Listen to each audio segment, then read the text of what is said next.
एक राज्य की राजकुमारी चित्रा की सुंदरता के चर्चे कई राज्य दूर गांव में थे। चित्रा की सुंदरता की सब कल्पना मात्र करते थे, क्योंकि आज तक उस रानी को किसी ने देखा नहीं था। रानी के पिता नहीं रहे, ना ही उनकी माताजी हैं। पिताजी की मृत्यु के बाद वो ही अपने राज्य को संभाल रही थी। वो रोज एक सभा लगाती थी और उस सभा में सिर्फ उसे देखने के लिए दूर दराज के गांव से कई लोग आते थे। कई राजकुमार और राजा भी चित्रा को देखने आते थे। रानी की सभा रोज एक खुले मैदान में लगती थी।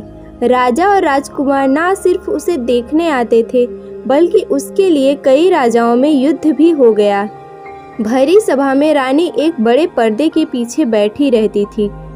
कभी कभी उस सभा को संबोधित करने के लिए बोलती थी, तब उनकी आवाज पर ही न जाने कितने लोग मोहित हो जाते थे। रानी बहुत चतुर थी। अपने राज्य पर आक्रमण ना हो जाए और उसे पाने के लिए सभा में ही कोई उठा ना ले जाए, इसीलिए रानी ने पहले ही सभा में यह घोषणा करवा दी थी कि वो भी अपने शयन कक्ष में बिना पर्दे के रहती है। उनके शयन कक्ष में अगर कोई आकर अकेला रानी को देख लेगा तो वो रानी उसी से विवाह कर लेंगी। अगर ऐसा ना करके वो सेना लेकर हमें जीतने आया तो समझा जाएगा कि वो कायर है। रानी की चतुराई के कारण कोई भी राज्य उन पर हमला नहीं करता था। रानी का शयन कक्ष किसी मधुमक्खी के छत्ते से कम नहीं था। कोई भी रानी तक अभी तक पहुंच नहीं पाया था। हर रात कई राजकुमार और साधारण व्यक्ति कोशिश किया करते थे, लेकिन अगले दिन उनके देह में प्राण नहीं बचते थे। कोई भी रानी के शयन कक्ष तक जाने वाले चक्रव्यूह को भेद नहीं पाया था। और रानी महल में रानी का कक्ष कहाँ है, किसी को आज तक पता भी नहीं था। रानी के सैकड़ों पहरेदार की नज़र से कोई भी बच नहीं पाया था। बस रानी की सुंदरता सबकी कल्पना में ही थी। रानी के लिए न जाने कितनों ने अपने प्राण गंवा दिए, लेकिन कोई भी रानी की सुंदरता को देख नहीं पाया। उसी राज्य में एक युवक था जिसका नाम था सरस। युवक बड़ा ही साधारण था, लेकिन बुद्धिमान था। उसे इस तरह एक स्त्री के लिए लोगों का मरना बड़ा दुखी करता था, और वो कई को समझाता भी था कि दिन रात एक अनदेखी रानी की इतनी चर्चा करना बेकार है, लेकिन शायद ही वो किसी को समझा पाया हो। एक दिन उसके गांव का एक नवयुवक रानी को देखने की चेष्टा में अपने प्राण गंवा बैठा। वो युवक सरस का मित्र था। उस दिन वो रोया भी और उसके मन में बस एक ही विचार कर रहा था कि इन सब का अंत कब और कैसे होगा। फिर उस युवक ने पूरी रात विचार किया और सुबह वो रानी की सभा के बाद पहरेदार के प्रमुख से मिला और कहा कि वो भी रानी की सेवा में शामिल होना चाहता है। उस प्रमुख ने उससे कहा, तुम्हारे बस का यह काम नहीं है। तुम्हें देखकर ही मैं जान गया कि तुम युद्ध के लिए नहीं बने हो। सरस बोला कि वो किसी भी काम के लिए रख लीजिए। सरस बोला कि वो उसे किसी भी काम के लिए रख लीजिए। सरस बोला कि वो खाना अच्छा बना सकता है और पहरेदार को रात्रि में अन्न और पानी तो चाहिए ही होता है। वो जी जान से सेवा करेगा। इस तरह की बातें करके वो सेना के लिए भोजन पानी का प्रबंध करने वाले समूह में आ गया। करीब 6 माह तक वो मन लगाकर सेवा करता रहा। इस दौरान रानी को देखने की चाह के लिए युवक भी आते रहे और अपने प्राण गंवाते रहे। फिर एक रात्रि लगभग 2 बजे उसने रसोई घर में खीर बनाई और सभी पहरेदारों को खीर वितरित की। कई ने मना कर दिया कि उन्हें सचेत रहना है, लेकिन उसने कहा कि आज कोई नहीं आने वाला है, क्योंकि आज चांदनी रात है और कोई मूर्ख ही आएगा। सभी पहरेदारों को उसने खीर खिला दी। खीर खाने के कुछ ही समय बाद सभी मूर्छित होकर गिर पड़े। सरस ने खीर में बेहोशी की दवा मिला दी थी। सरस अब रानी का शयन कक्ष ढूंढने लगा। 6 माह से वह यहाँ है, लेकिन इतना सख्त पहरा और पाबंदी है कि उसे भी पता नहीं है कि रानी किस कक्ष में सोती है। कुछ समय बीत जाने के बाद सरस को अब चिंता होने लगी, क्योंकि नशे की दवा का असर कभी भी समाप्त हो सकता था। फिर उसे एक चौक के नीचे तलघर में जाने का रास्ता दिखाई दिया। वो जैसे ही उस रास्ते पर गया, वहाँ कक्ष के बाहर ही 2 पहरेदार और थे, जिसका उसे पता ही नहीं था। वो छुप गया और विचार करने लगा। फिर उसने दीवार पर अपना सर दे मारा और उन पहरेदार की तरफ लड़खड़ाता हुआ गया। उसके सर से खून निकलता देख पहरेदार को लगा कि इस बार उन्हें भी शायद अपनी जगह छोड़कर ऊपर जाकर लड़ना होगा। इसीलिए दोनों अपना द्वार छोड़कर लड़ने के लिए ऊपर भागे। उनके जाते ही सरस खड़ा हुआ। द्वार सामने था और रानी भीतर कक्ष में थी। एक बार के लिए तो उसकी धड़कनें भी तेज हो गई। जिसे किसी ने नहीं देखा उसे वो आज देखने जा रहा है। उसने द्वार खोलने के लिए द्वार पर हाथ लगाया और धक्का मारा, लेकिन वो द्वार नहीं खुला। द्वार पर नीचे एक बड़ा ताला उसे दिखाई दिया। उसने सोचा कि अब उसकी जान गई, क्योंकि कुछ समय में ही पहरेदार होश में आ जाएंगे और वो पकड़ा जाएगा। उसने कैसे सोच लिया कि जिस रानी के लिए इतने पहरेदार लगे हों उसके द्वार पर कोई ताला नहीं होगा। लेकिन फिर उसकी आंखें चमक उठी, क्योंकि पहरेदार की चाबी उसके भागते वक्त वहीं गिर गई थी। अब उसने बिल्कुल भी देर नहीं की और चाबी लेकर द्वार खोल दिया। कक्ष के भीतर आकर उसने द्वार जल्दी से बंद कर दिया और फिर ताला लगा दिया।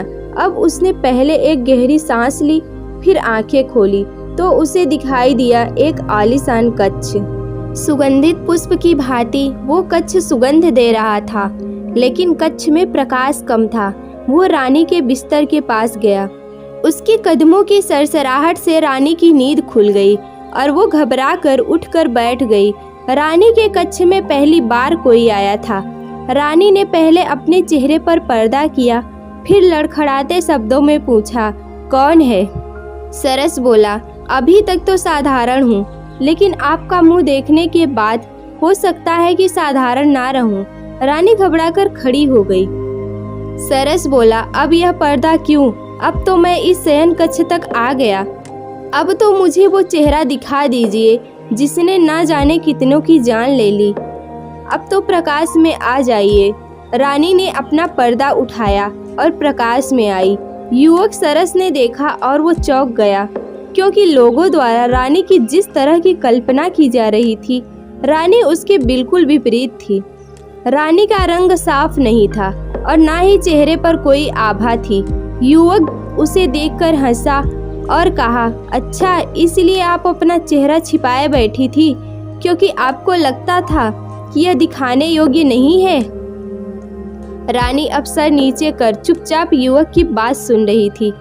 फिर रानी कहती है, स्त्री सुंदर ना हो तो कौन विवाह करता है? क्या तुम मुझे देखने के बाद मुझसे विवाह करोगे?